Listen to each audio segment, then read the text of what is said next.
Even on the best of days, stress can prevent us from being fully focused and doing our best work. And too much of it can lead to burnout, disengagement, more sick days, and strained relationships in the workplace. Headspace for Work is the enterprise-ready mindfulness program that leads to healthier organizations from the inside out. The proof is in the science. After a month of using Headspace, you and your teams can reduce stress by 32% and enjoy 14% greater focus. With Headspace for Work, you can build a custom program that fits your organization's needs and measures the impact you're making. Learn more about Headspace for Work today at headspace.com/work.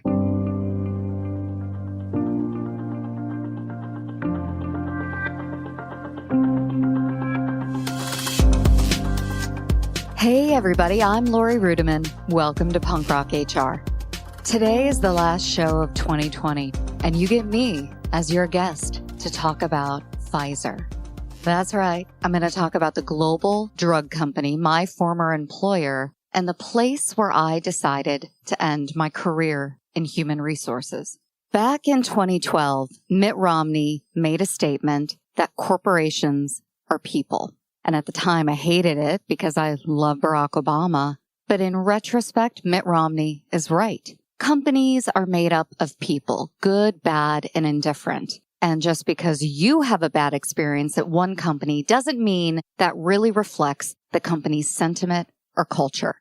When I worked at Pfizer, I was truly surrounded by people who made a big deal out of nothing, who fought constantly over things that were unimportant and unrelated to patient care and patient well-being, and really thought of themselves as performing at a very high level, but the output was very mediocre. But I was mediocre too. It's not like I brought my best to work every single day. And instead of pursuing my ideas, being a leader, going back to school to get my MBA, or even launching my career as a writer sooner, I just stayed in that job because I thought, I don't need these people. I just need to collect a paycheck. Had I had the courage to fix my own employee experience, I would have made my life better and maybe the lives of other employees, but my department would have operated so much better, but instead I was just stuck in a state of learned helplessness. As the days turned into weeks and the weeks months and the months years, I sat in this job and grew increasingly disconnected from friends, colleagues, even from myself. I was depressed. I was isolated. I suffered from insomnia. And the only thing that soothed me was food. I don't want to pretend like food was any part of any answer. In fact, it made things a little bit more complicated. My colleagues thought I was about to have a baby all the time. I mean, that's how quickly the weight came on and where it all went. And beyond that, I was traveling all over and hustling across an airport or trying to catch a taxi. It was all increasingly complicated as my size and my endurance degraded. One night I was at the airport in, the middle of the country somewhere, waiting on another flight, and I had to eat dinner. So my choice was to drink a Pepsi and eat a bunch of Starburst and grab a copy of a trashy tabloid magazine. So I'm flipping the pages of this magazine and I come across an article about Courtney Love. Now, you may know that name. She is the ex-wife of the lead singer of Nirvana. She is also a punk rocker herself, very gritty, the lead singer of a band called Hole. She had been in a downward descent for most of her life, and for a brief period, she was looking pretty trim, and the tabloid magazine that I was reading made an allegation that she went to Mexico and got weight loss surgery. I was like, oh my God, what's weight loss surgery? I'd never heard of it. But these are the days before Wi-Fi in the airport, so I had to board my connecting flight, disembark from that flight, get my rental car, drive to the hotel, plug my old Lenovo laptop into a modem cord, dial up the internet through a VPN, and then finally get to a very old version of Yahoo and WebMD and Wikipedia and Google lap band surgery. And this is what I write in my book. Thank goodness for Wikipedia and WebMD. I learned that a lap band is a medical device that wraps around your stomach and restricts the flow of food, causing you to lose weight slowly and steadily, or so the marketing materials claim. At the time, it was only available to morbidly obese people and Hollywood stars who could cheat the system and pay for medical tourism to Tijuana, Brazil, or Singapore. I was transfixed and thought, wow, money solves problems.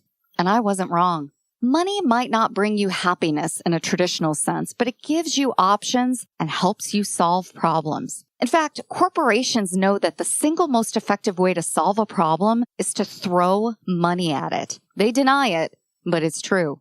Need help to implement change in management initiatives? Hire a team of experts. Did you lose a high-profile CEO? Get another one. Can't solve a manufacturing challenge? Get a consultant. Need insights on what your competition are doing? Pay for better data. Pfizer fired people around the world, but still spent cash to solve enterprise challenges.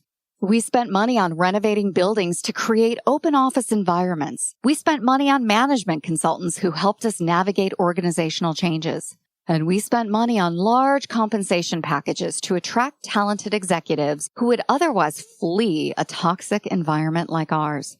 When a company like Pfizer faces challenges, it reallocates the budget to maintain its dominance in the marketplace. Leaders don't have any issues about collecting their paychecks or investing in their pet projects. They don't wonder if a competitor like Novartis deserves more success this quarter. Businesses weigh the short-term costs against the long-term benefits of investing in themselves, and they spend money to make money. Do you know what this means? Companies put themselves first.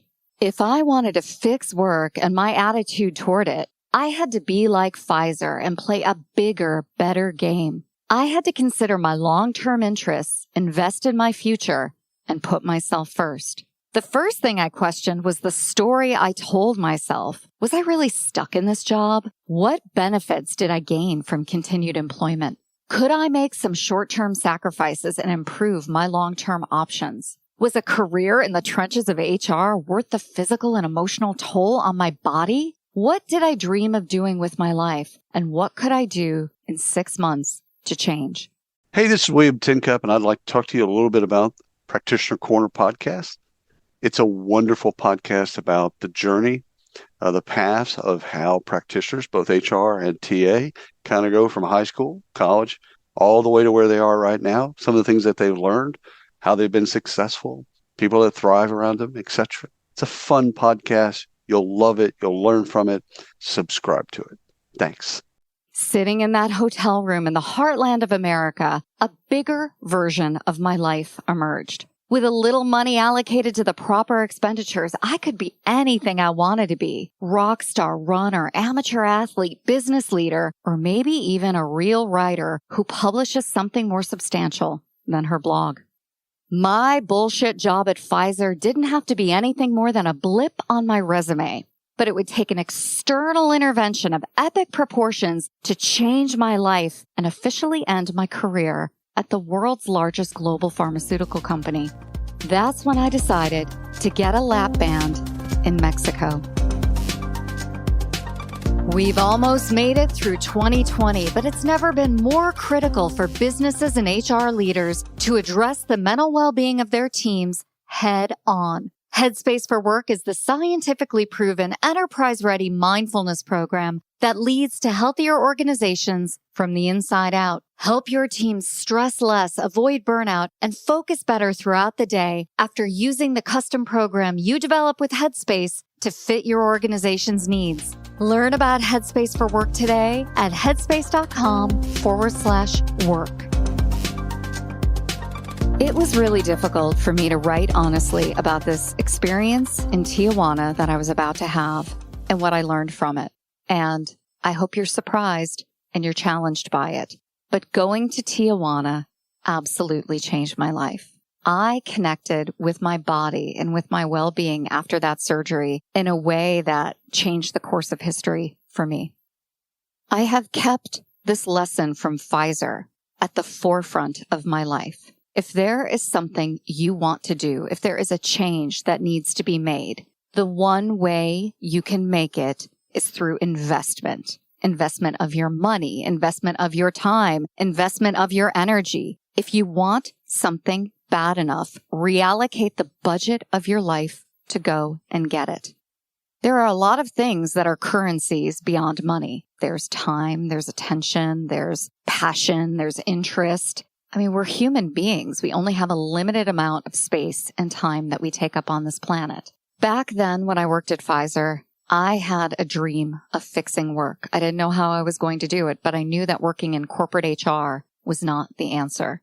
And I just had a sense that if there was something I wanted to do great in this world, I needed to get a handle on my well-being.